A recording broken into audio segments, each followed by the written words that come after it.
David McKee. There was once a herd of elephants.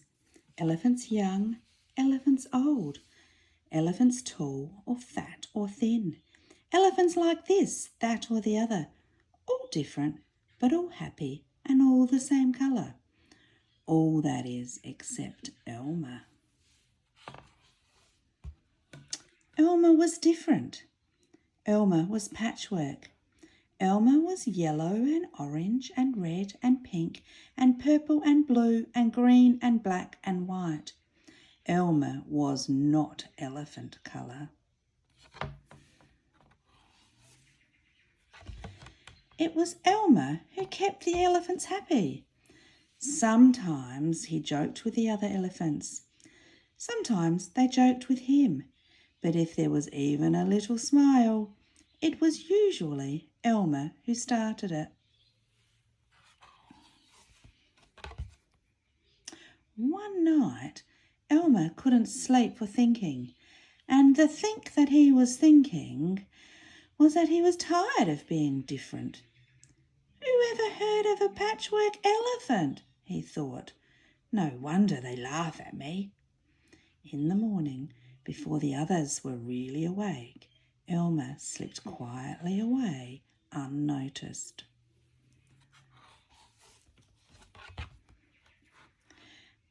As he walked through the jungle, Elmer met other animals. They always said, "Good morning, Elmer." Each time, Elmer smiled and said, "Good morning."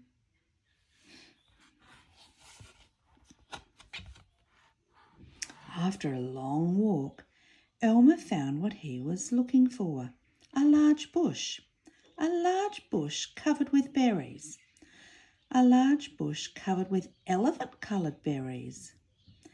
Elmer caught hold of the bush and shook it so that the berries fell on the ground.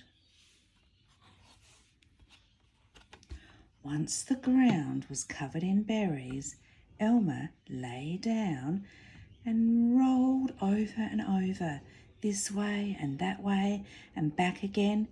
Then he picked up bunches of berries and rubbed himself all over, covering himself with berry juice until there wasn't a sign of any yellow or orange or red or pink or purple or blue or green or black or white. When he had finished, Elmer looked like any other elephant.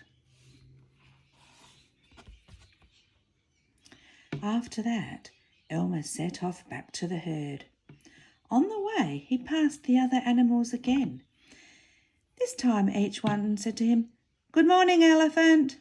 And each time Elmer smiled and said, "Good morning," pleased that he wasn't recognised.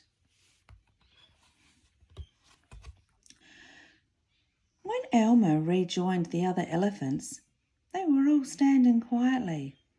None of them noticed Elmer, and he worked his way to the middle of the herd.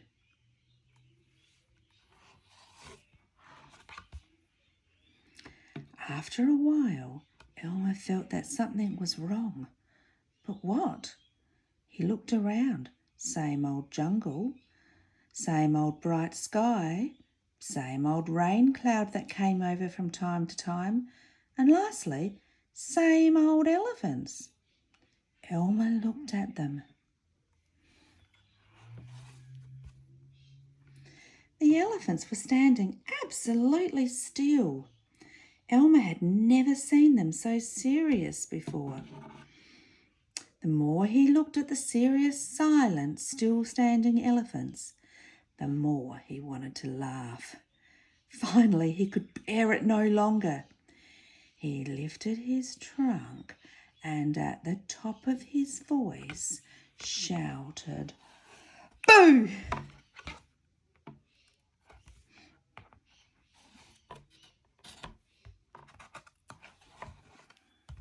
The elephants jumped and fell all ways in surprise. "Oh my gosh and golly," they said. And then they saw Elmer, helpless with laughter. "Elmer," they said. "It must be Elmer." Then the other elephants laughed too. as they had never laughed before.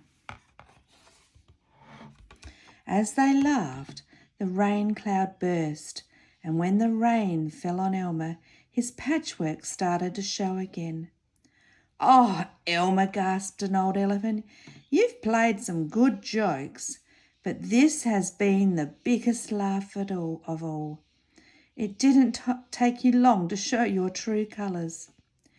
"We must celebrate this day every year," said another. "This will be Elmer's Day. All elephants must decorate themselves, and Elmer will decorate himself elephant colour." And that is exactly what the elephants do. On one day a year, they decorate themselves and parade. On that day, if you happen to see an elephant, ordinary elephant colour, you will know it must be Elmer.